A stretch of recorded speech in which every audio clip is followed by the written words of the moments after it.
bit of background. So Balliol is one of about 40 colleges at Oxford that admit undergraduate students, and we've been around since 1263, so quite a long time now. And we kind of pioneered selecting students on the basis of their ability, not their background. So some people still think, oh, you know, Oxford only wants people from certain social backgrounds. That's absolutely not true. And we were kind of pioneers of that approach. We are linked to schools in particular areas of the country. That's schools in Hertfordshire, Norfolk and Suffolk, and also to Scotland. But for these programmes that we're going to talk about, you are able to apply from any state school in the country, as long as you've sort of got the commitment and you've got the sort of academic credentials that will enable you to apply. So you've got some nice pictures there again on that slide. That is again some nice wisteria in front of the library, so in the summer, and then you've got a shot of the library, and that's in fact on one of the tours for the residentials with the students going in there. Okay, so we're going to talk about the purpose of these programs then, and it is the same purpose for all three of them. The main thing is, while we want students from all backgrounds to apply, we know that some students won't apply because they don't think that they're going to fit in. So one of the key things about these programs is hopefully it will develop your confidence. So I'm talking about two kinds of confidence. Your confidence that you can hold your own academically with other people at Oxford, and also confidence that you're fit in. So I can see a hand up, but we're going to take questions at the end now. There'll be plenty of opportunity to do that. We also want to share with you the type of teaching that you would get at Oxford. Again, that's not going to suit everyone. So you will be taught by tutors or graduates, and they will be pitching material at first year undergraduate level, and you will experience materials that you haven't necessarily accessed before. It might be more journal articles, or it might be content that's definitely outside the scope of your current A-levels. What we also know is that it is prolonged or sustained contact rather than a one-off experience that leads students to be more confident about applying. So this is a sustained contact program. You will work with us for a number of months. And we also want to sort of counter some of those myths about Oxford. And so part of this program is online, but part of it is the residential experience. So you're really getting a sense of what it's like to be a student at Oxford, to live, to study, and of course you're meeting other people on the programme, and that's a big part of it, being able to meet some kind of like-minded people, particularly if you don't have that network in your school. Again, I'll make sense of these photos for you. So that top photo with those enormous lily pads, that was one of the science workshops over in the Botanic Garden. And then the other one below was from Floreat, where people were going to a lecture in the law faculty. So just to make it clear what we're offering then, so we're not going to be covering any of your A-level material in any of the subjects you might be studying. This is super curricular, which means beyond the curriculum. So we want to broaden your academic experience and give you opportunities to discover different material and to give you ideas about what you might go and do and explore on your own. And hopefully that will make you clearer about your course choice eventually. So it will be an Oxford style teaching experience. You will be taught in groups of about 20 online. When it comes to the residential, you're in a small tutorial group of no more than 3 people usually.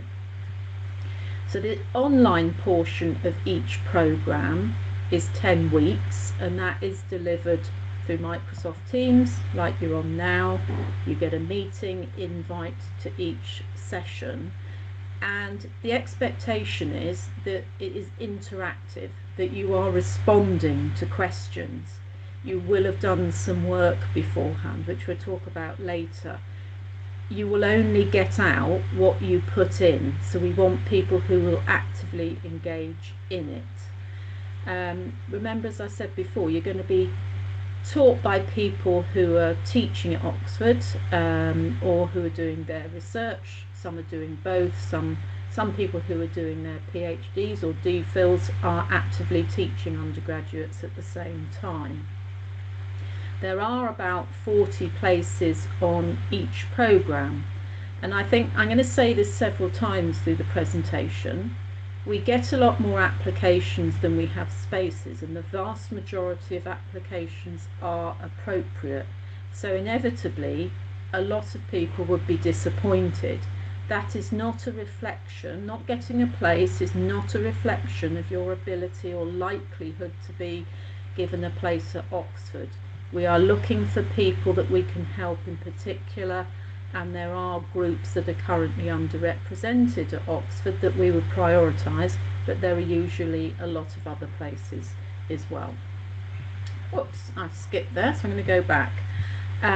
This is no guarantee that you would get into Oxford then. It's not coaching, it's having an experience of Oxford style teaching. It's boosting your confidence, it's exposing you to things, but it's not a fast track. A tutor seeing that on an admission, on a personal statement as part of the admissions process, won't automatically think, yes, this person should go for interview. So that means you should only apply if you are genuinely interested in the material and genuinely interested in going to a very competitive university like Oxford. You also do need to think about your work-life balance, because you're going to be doing a number of A-levels, and this is a long-term commitment involving academic work over a period of months. So you need to be realistic about whether that's right for you, or whether some of the other activities that we offer are more suitable for you. So now I'm going to come on and talk about each programme in some detail. So we'll start with Floreat. So that's our humanities programme. That always runs on a Wednesday evening between 5 and 7 o'clock. So that's very important to know that commitment. And with this particular programme, it starts with an introductory meeting at the beginning of February. And then you can see there are 10 online sessions. So obviously we break for what is a typical half-term and Easter holiday. Not all schools have the same holidays, so that's something that you need to look at and be prepared that you might have to attend a session in what is your holiday, but you will have the dates in advance. These will be on our website. You will have the recording with this information on. And you can see that we go right through that kind of second half of spring term, and we go into the end of the first half term. We go through right through past Easter, but we don't go beyond the half term after Easter, because so many of you will have internal exams then. So that's why the teaching is timed in that way. So at that particular time, 6th of May is the last session. After that you would be asked about what subject you'd be most likely to apply for, and that would be the subject that you would have a tutorial in on the residential. So you can see there's some steps there. June, decide on your tutorial subject. July, you're going to get issued with the work you need to do for that tutorial on the residential, and you can see the residential dates are there. So it's a kind of 2-night, 3-day residential.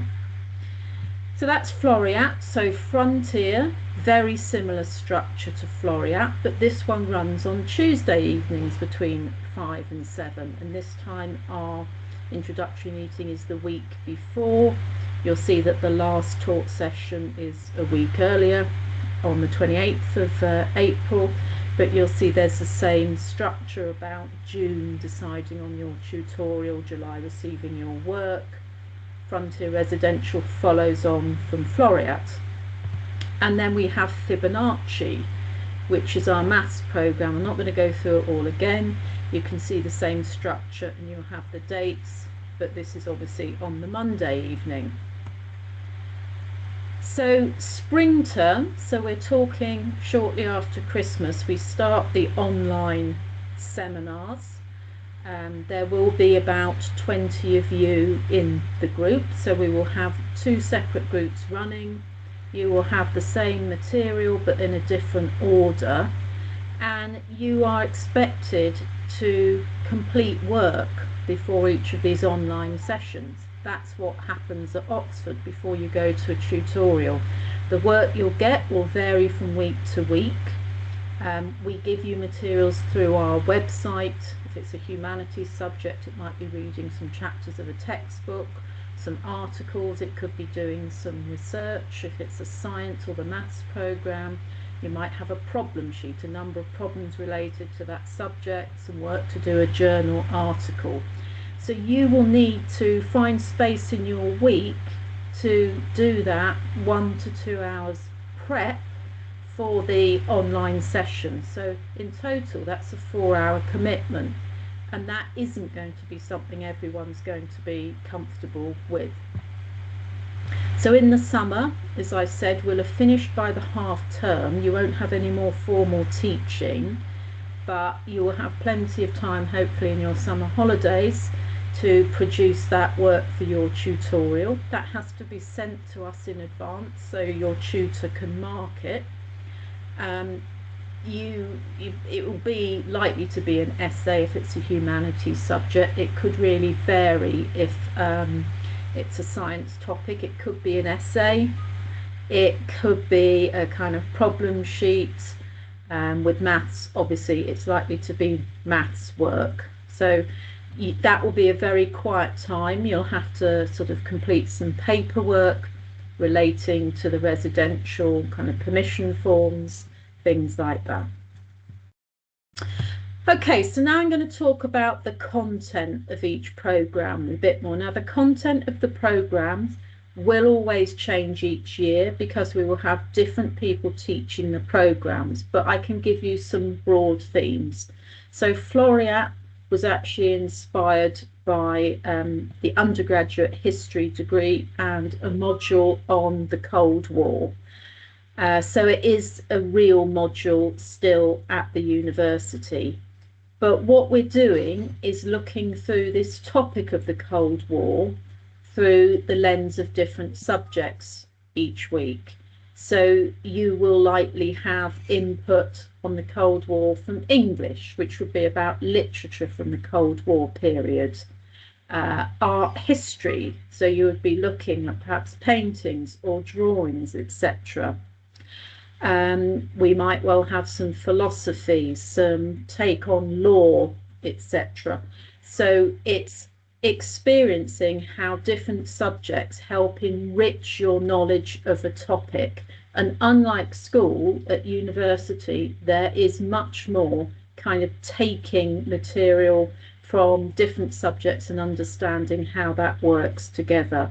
So the sources will be journals, they will be textbooks, you will be having slides that are shared with you, you will be hearing from graduates who are researching in these areas and giving you some fresh insights. Frontier is our science program, as I said. So this one is going to be quite broad. We focus more on the life sciences, so we will have input from sort of biology, chemistry, biochemistry. We have sort of things that relate to medicine more. We have things like neuroscience, psychology. Again, it will vary from year to year. I can't tell you definitely what the content is at the moment because I'm still working on it. But so typically people are doing sort of biology, chemistry, A-level, things like that. More about that a bit later.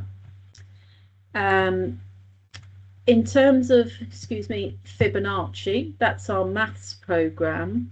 So when I say maths program, its main focus is maths, but it's suitable for people who are considering a maths-based degree. So it does attract students who just want to do maths or maths and stats and maths and computing, but equally we have students who go on to do subjects like engineering or physics, sometimes materials, things like that. Again, the topics will vary. The topics will be related to first year undergraduate material. I've put some examples on that slide. Number theory, Hamming codes, eigenvalues. We've had cryptography, had linear algebra, had mathematical modelling, input around economics, all sorts of things. Again, I can't tell you exactly the content, but those are likely the sorts of topics you're going to get. So just going back to this theme of why apply, well, I did talk a little bit about that at the beginning, but let's go back to it now. It will certainly help you become clearer about the course that you want to apply for. You'll certainly get a sense of what you enjoy, what you don't enjoy.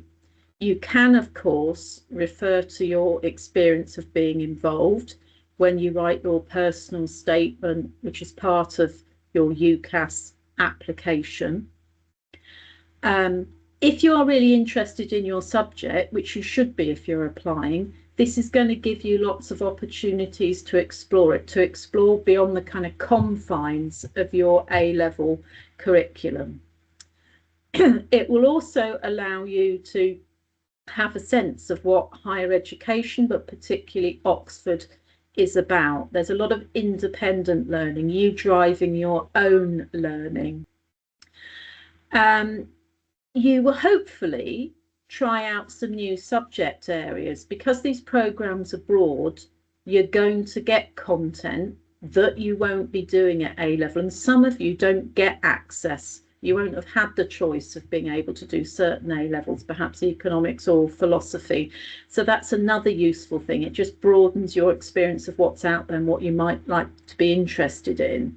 But I think this last bullet point about building your network, meeting like-minded people, that's one of the things that's come up again and again in the feedback that we've received at the end of the programs. You might be the only person in your school thinking of applying for Oxford or Cambridge. Well, that's quite a lonely place to be, particularly in terms of motivation when you're doing the work to apply early in October of year 13. So being able to make some friends with people who've got similar goals and can share maybe things they've read or done or found useful is incredibly helpful to you.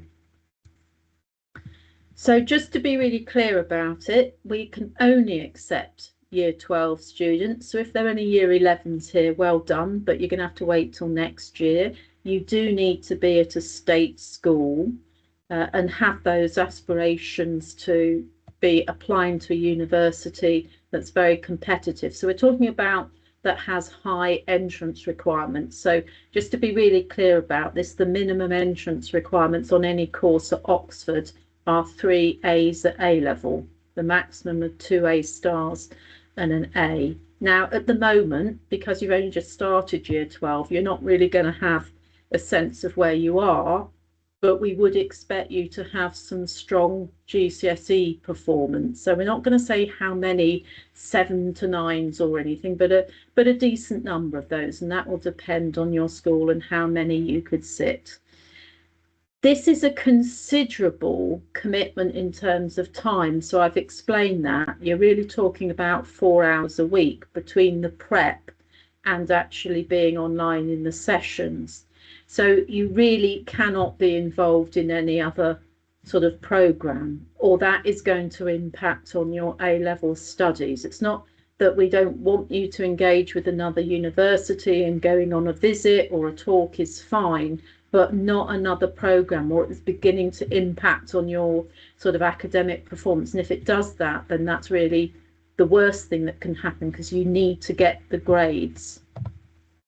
So being a bit more specific about each of these programs, with the Floreat Humanities program, Our strong preference is for people who are studying 2 essay-based subjects. For the Frontier Science programme, our strong preference is people doing 2 science A-levels.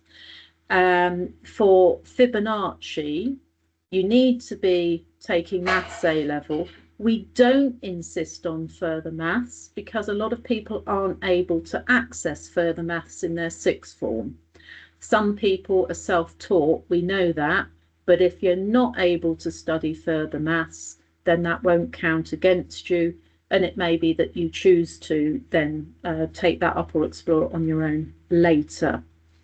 We are looking for groups of students who are underrepresented at the university, and there are many groups that fall into that category. And we all are also sort of looking to engage with schools where there isn't a history of students having successful applications. So when we look back over the cohorts of the last few years, you really do come from all over the country. Sometimes you're the only person from your school. There might be a couple of you from your school. That's most likely to be the largest number, really. As I said, because there would be so many more applications than places, you should not take not getting a place is some kind of signal that you wouldn't be a great applicant for Oxford. And we try and stay engaged with you to let you know about all the other opportunities that we have available to you, whether it's actually coming to visit and taking part in a sort of academic day session or online ones. Okay, oops. I thought you might want to know a little bit about what students went on to do. So I've grouped these on the slide here, and you can see for Floreat, so the humanities programme, all the different types of degrees people have gone on to engage with. I mean, there's more than is on the list. You know, some of the traditional ones I'm sure you'd expect, like English, history, languages, politics, etc. Maybe you're a bit surprised about archaeology and anthropology or theology. Frontier, well, as you'd expect, all those sorts of areas of science. Fibonacci has actually become more diverse. I think we've had some earth science in there as well as materials and physics and engineering, but it's a wide range of degrees. So that thing about making students really clear about what they want to study is a really important part of this. There are some worries we can alleviate. So we don't charge to be part of this programme. Students in particular categories, you can see our website for details. We'll have support with the travel costs to the residential. You know, your food and accommodation is free. You don't need to worry about whether you're clever enough. If you've been selected and offered a place, then we've kind of answered that question for you.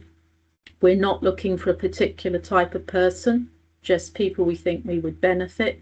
And it doesn't matter if you've no idea what career you want to study at the moment. Most people won't, and again, that's one of the things that you might explore.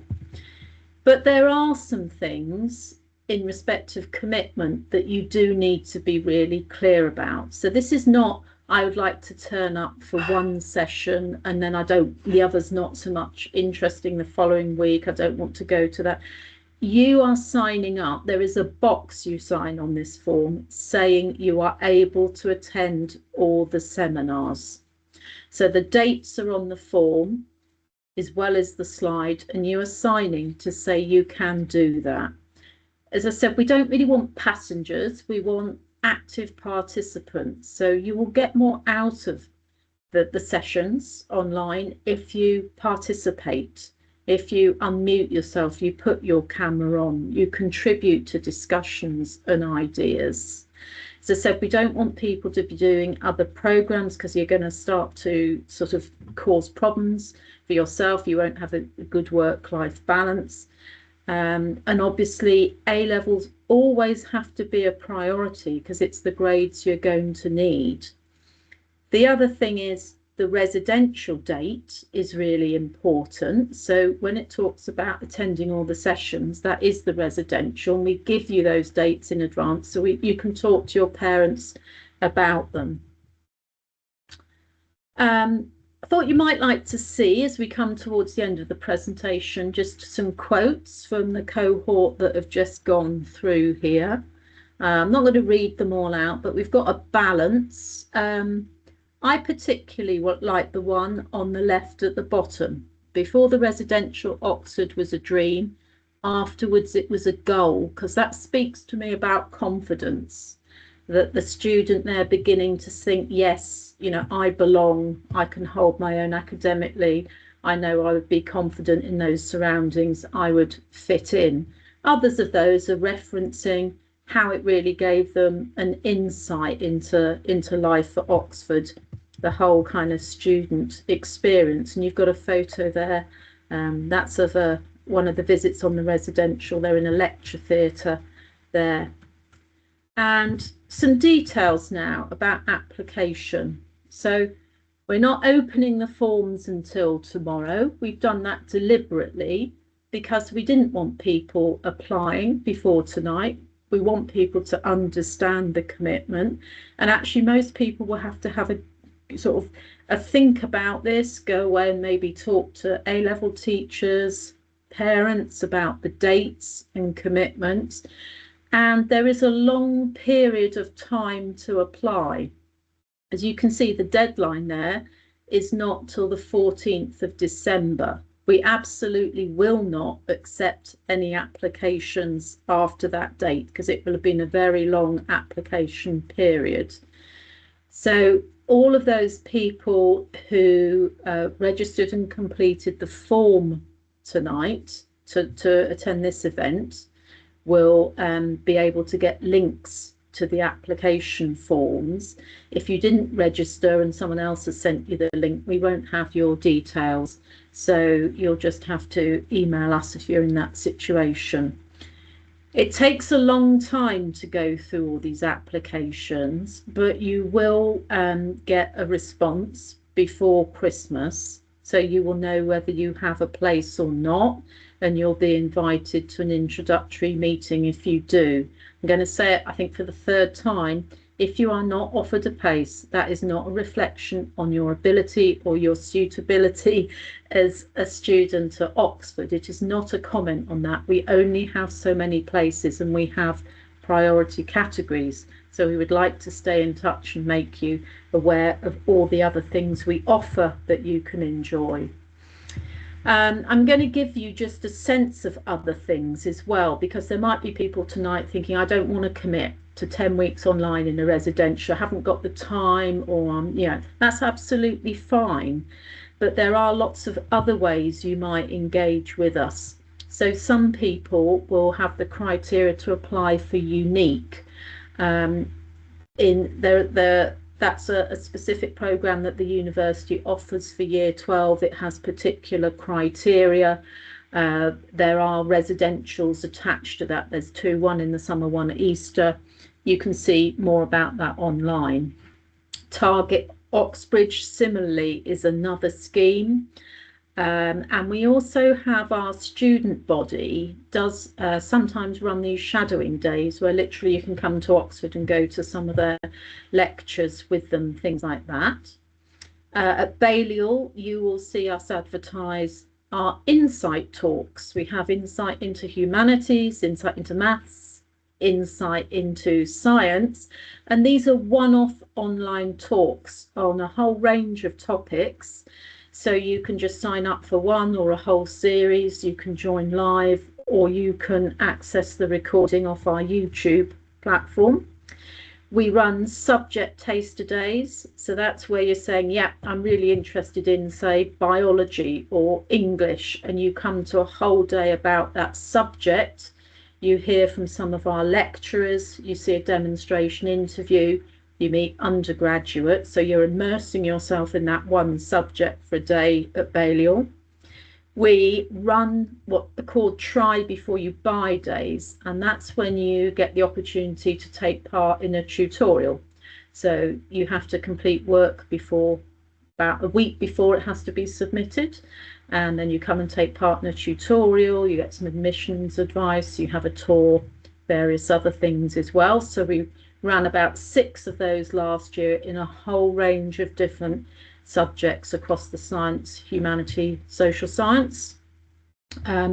We have various resources on our website, so guides about how to explore a particular subject, giving you ideas about things you might watch, listen to, that sort of thing.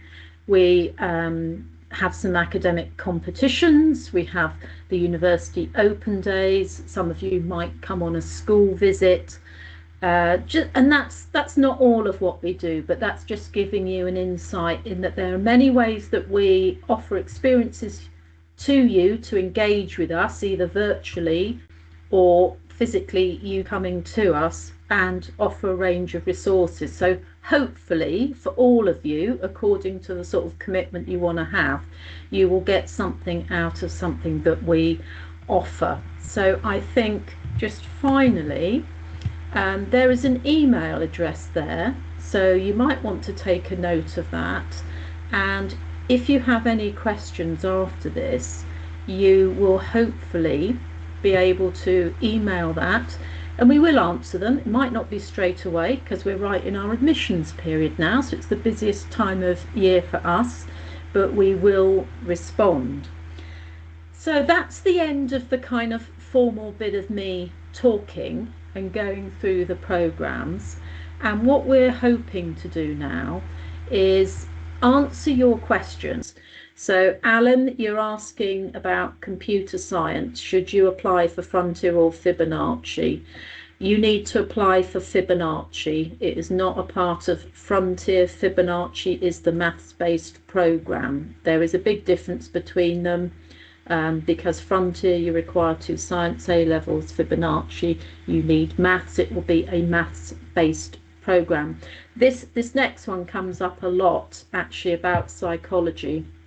The thing is, if you're interested in psychology, it's really going to depend on the other A levels that you do, because Floreat has a strong preference for 2 essay based subjects.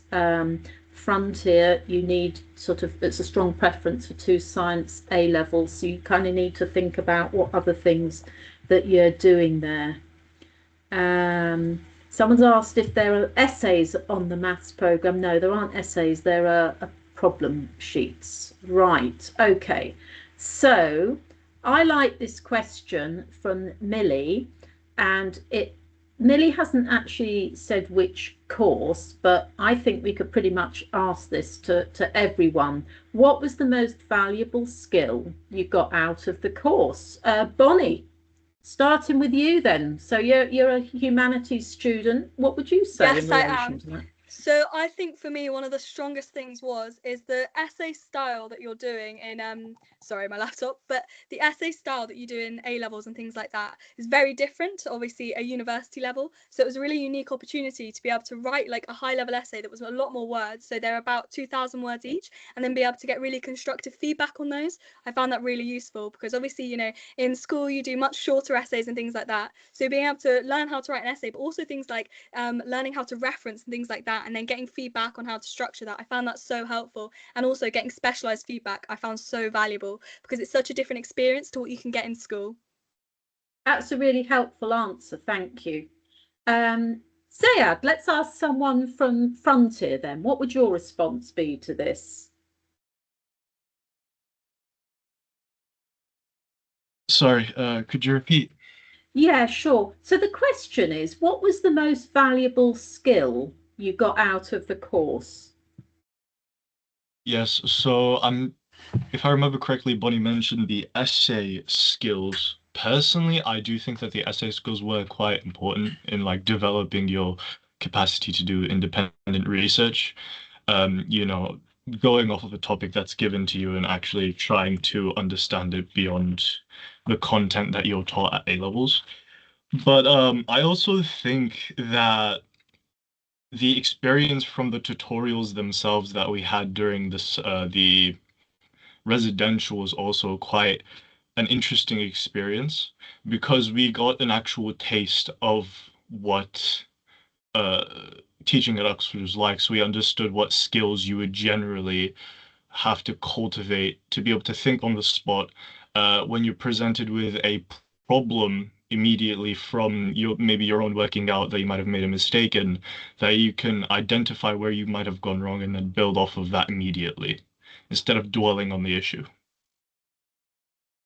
Thank you. Really useful. Yeah, lovely. Alex Semkov, can you unmute yourself? Do you want to answer that for Fibonacci? Yes, I'd love to answer that. So again, building on what Zayab said, I think the independence part is really crucial to it. The program is what you make of it. So obviously you can do the 2 hours of pre-reading and engage with the program, but you're always open. And actually, I think it's quite important to go further after that. So after they've taught you and you've built upon what you've done in the pre-reading, going even further, because from that, you first of all consolidate your own understanding, but you can actually research and find things you haven't really thought about before. So again, to summarize, the independence is effectively the most crucial part. Thank you. Really helpful responses. Obviously, I haven't come to everyone, so I'm just mindful, Bryn, Olivia, James, Thomas, Lara, if any of you have got anything to add that hasn't been said, do you want to just unmute yourself and respond as well? Because that's such a good question. Hi, so for my tutorial, the work was kind of different, and we actually were asked to present or to create a 5-minute presentation and then present it during the tutorial. And I think for me, presenting things to loads of people has always been quite scary and stressful. So being able to do that and then get feedback on it was a really, really good experience. And it also enhanced my research skills. So being able to determine what sources are valuable and reliable, and then once again kind of getting feedback and advice from the tutor was really, really helpful, because I know that those are the kinds of skills I will be using at uni to write all my essays. Thank you. Thanks very much. Did anyone else want to come in on that? Oh yeah, would I be able to add something to that? Yeah, hi guys, I'm Chloe. I'm at Cambridge. I'm doing maths, and I was on the Fibonacci program way back in its first year, 3 years ago. I'm a dinosaur. It was still called Monday Maths in my time. So I think the most important thing that I learned when I did the program was really how to work through a problem sheet. So in the pre-reading, oftentimes we'd get something to read, some questions to have a go at before the sessions. And the fact is, this really mimics university mathematics teaching. So here at Cambridge, we have 2 example sheets a week. So these are sheets with lots and lots of questions. Well, not lots, I'd say an average of 10 questions to complete. And I believe it's similar at Oxford. So I think this is something that it really helped me because I could kind of go into university knowing that I'd had a go doing this type of work before. And I think it's also quite impressive when you're applying to unis, and you can show them that you've had a taste of uni work in general, and this applies to all 3 of the courses offered. Can I just say welcome back, Chloe, and thank you so much. It's nice to have someone who's further down the road, and you can see we're not discriminating against Cambridge. We're very pleased to see you. Right, okay, we have a few other questions here. Now, some are clearly going to go to some individuals. So, Zayad, am I right in thinking I might have forgotten that you're applying for medicine? No, you wouldn't be. I am applying. Yeah, great. Okay, there's a question here. Yes. Did you feel that you gained any insight or knowledge about a medicine degree with Frontier? Would you consider it to be a helpful supercurricular for a medical school application? Definitely. The essays and the tutorials that you take part in throughout the, program can definitely be included in your personal statement, for example. They provide a lot of basis material that you can jump off of, and if you really are intrigued by the cover work that you're given, you can go in and research it by yourself, things like that. But generally, yeah, I do think that it can be good as a super curricular. It was helpful for me, at least. That's good enough for us. Thank you. Right, there's some specifically about Floreat. So I'm coming to Bryn and Bonnie for this one. I've lost the question now, but I think it was about what did you enjoy most on the residential, and what was a well, we can give you the typical day one as well. We'll give you two. So what did you enjoy most on the residential? Bryn, do you want to You're start sneaking off with before that one? Bonnie steals. Yeah, get out of here. It's my turn. No, one of the things that I most enjoyed was the lectures and the tutorial on the day of the residential. And I think it really showed how all of the work that we were doing across the, what was it, I think 6 months online, how it all ended up culminating in what was a really lovely couple of days actually in Balliol. And a couple of the lectures. So during the couple of days that we spent there were a number of lectures that you could sign up for. And some of the ones that I signed up for included something on the classics and the fall of Rome, and sort of how a republic looked at that point in time. Conflict in Africa, which was fascinating. There was a doctoral candidate there who was formerly a reporter in Africa, so he had first-hand experience of what it was like in Africa, which I thought was so enlightening. He was such an academic, but perhaps my favourite of all was this lecture that we were given on liberal democracy and the very specificity of terms like liberalism and democracy and what they might mean together. And what was really interesting is that the person who gave that lecture, which I was totally engrossed by, was this very same person who gave a tutorial then on political philosophy. And I thought it was amazing because we were both sort of on the same level in that it felt like a very good debate. We were speaking and we were probing things, and it didn't feel like he was speaking down to me in any kind of condescending way, like this person who knew so much more than me. It felt like we had such a level debate, even though you could tell the way he was coming up with these questions that he was such an interesting academic. But I really enjoyed it because it made me think of concepts way beyond what I'd spoken about in the essay that I'd written, and it made me really engage with academic concepts way beyond what I'd been doing already in school. And they were almost unfamiliar, but they were definitely welcome. And I think those were a couple of the most brilliant things about the residential and the entire course as a whole. Wonderful, thank you. Bonnie, anything to add to that before I move on to some other people? So shall I talk about like what the average day looks like? Can do. Okay, so it'd be like, so you'd have breakfast and things, which was very nice, and then you'd start with the different lectures. And what I really enjoyed about the lectures as well is not only is the person teaching you so like, you know, like so much valuable knowledge, is also the people around you are so interested in their subjects as well. So it's so nice to have discussions about all sorts of different topics and stuff I never knew about either from my peers that were interested in law or things like that. And so I felt I learned a lot from my peers as well. And then you'd be able to, so then you had like lunches and things like, and you had free time around Oxford, and I think that was amazing. So personally, I'm from Devon, so I'd never been to Oxford, like let alone the university. I'd never been to the city, and I absolutely loved being able to look around because you get the chance to look at other colleges as well if you fancy it, but being able to have that free time and look around was such a valuable experience. And then you'd come back for tutorials and then have dinner and things like that. And so there were lots of like friendship activities, things like that, so you get to know new people so quickly, which also I loved about the trip and really stood out as a memory, because you know we made some good friends, you know, me and Bryn and whatever, but it was really valuable. But I think then being able to talk about like with your friends subjects you're interested in was such a unique experience. Like I'd never experienced anything like it before, and it was so memorable, definitely. Thank you, Bonnie. Now there's a question, it's a similar question, but it was about Fibonacci, about what you particularly enjoyed about the residentials. Now I think going back into your day, Chloe, you didn't have a residential, you just had the online, if I remember back then. So I'm conscious, Lara, you haven't spoken, or Thomas. I wondered particularly if there's anything that you two would like to add to this answer. Sorry, I've been answering questions in the chat. What was the question? So the question was highlights of the Fibonacci residential.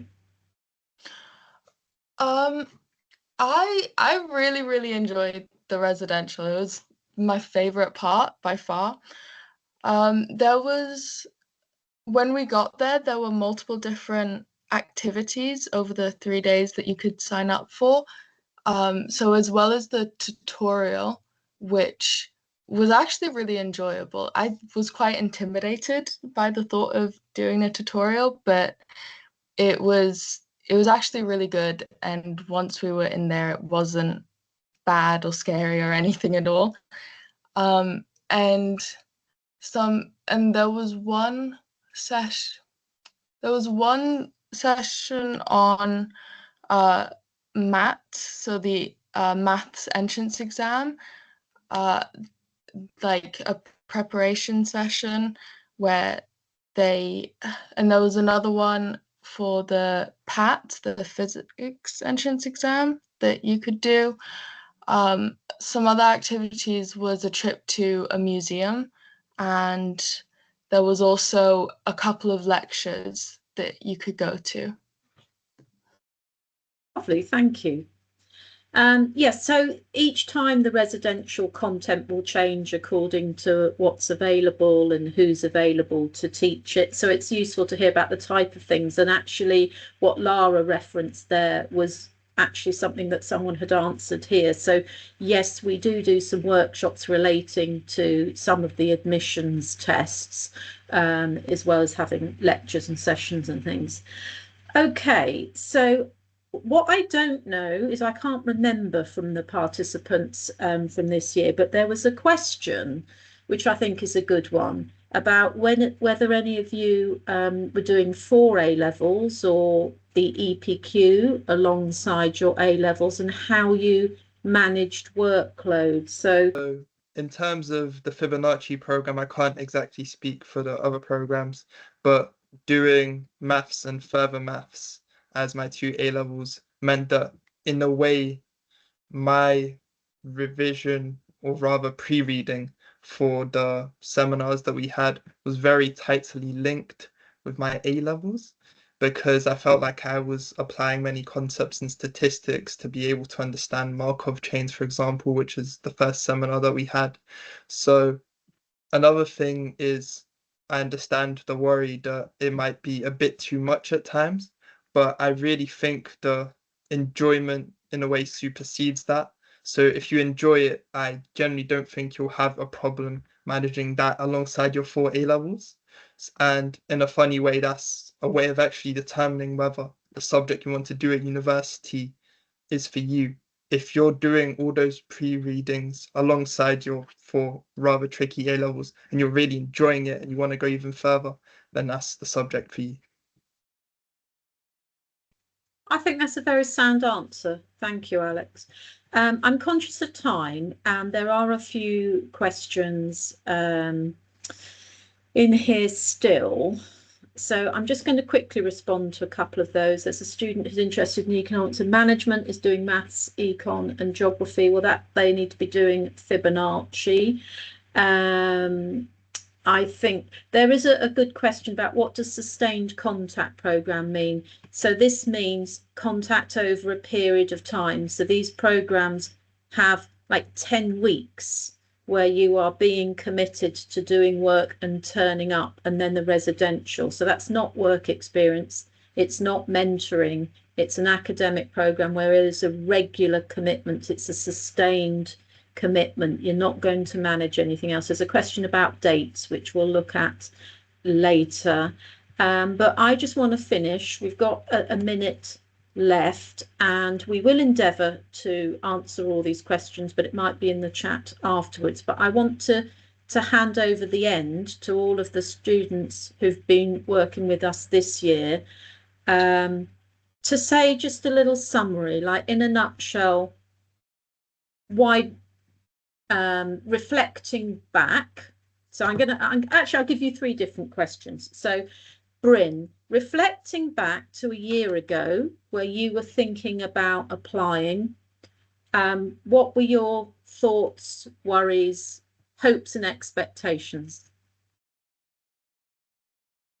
So about a year ago, I knew that I wanted to apply to Oxbridge, or somewhere that had, you know, a fairly good standard of education and a really good sort of renown for courses that I wanted to take, such as politics. But I didn't really know particularly if I could belong or if I could sort of apply myself to an environment like that. So I come from South Wales, I come from Newport. It's not particularly affluent area. It's not an area where I know a lot of people who've gone on to do a course at Oxbridge. Nobody in my family really has ever thought of applying to Oxbridge. But when I went on my residential, when I did all the courses, I really felt at home. You know, I felt as though I could totally be a part of that. And we essentially lived in Balliol for a couple of days, and it really did feel like we were students there. And I noticed that someone in the chat put a question about whether or not it made Oxford feel achievable. It definitely made me think that it was achievable, but it also made me feel like it was something for me to strive to aim towards, and something that I really thought, should I then be accepted and given an offer, that I would feel at home, that it wouldn't be a wrong decision, that I would have no doubts at all. Thank you, Bryn. Alex, I'm giving you a different question then. Why apply to Fibonacci?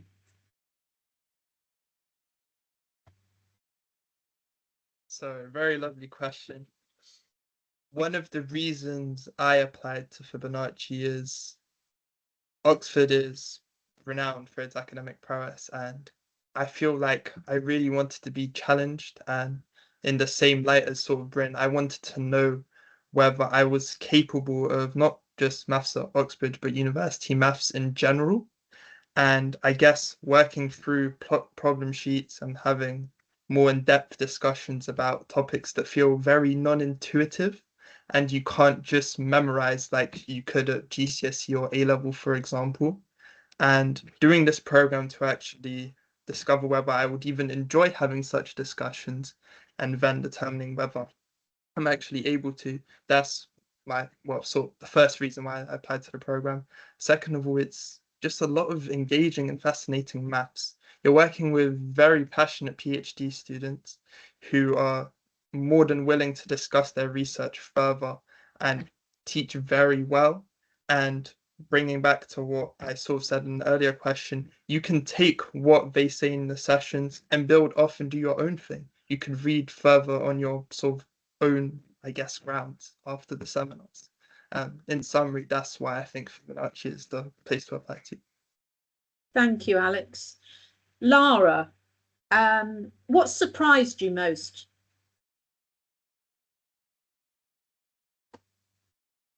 I think what surprised me most was actually how like manageable it was. I thought that it was going to be like really intimidating and really like the workload was going to be a lot and unmanageable, and I thought that I was going to sit there on it during the sessions and have no idea what's going on, but it wasn't like that at all. The pre-work, it was problem sheets, but there was often an explanation and sort of like a summary on the content beforehand, so you weren't going in blind, and they did a really, really good job of explaining everything.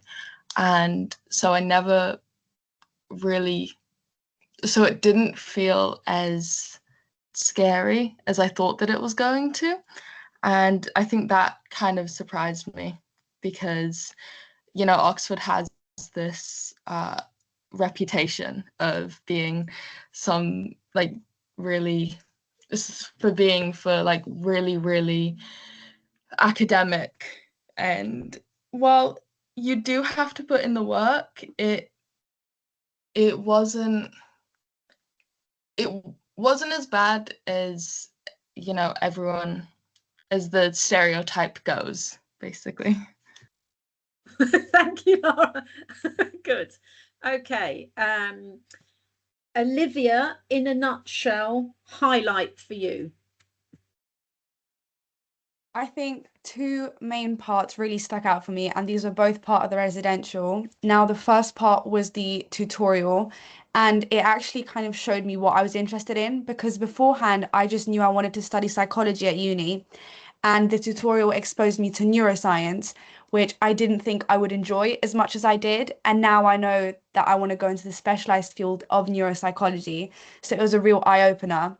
But another thing, and this is a memory that I will never forget, it was during the free time.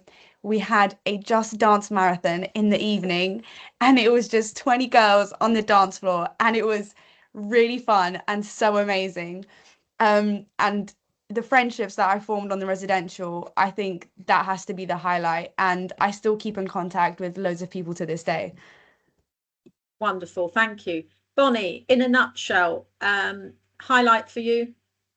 So I think the biggest highlight was the academic stuff was very important, but the people I met and being able to meet people from all across the UK was such a great experience and learn. And we're even having a reunion and everything. It was so nice meeting such good friends and being able to realise that maybe Oxford was like an achievable goal and it wasn't just something far off in the distance that you couldn't think about, pretty much. Wonderful, thank you.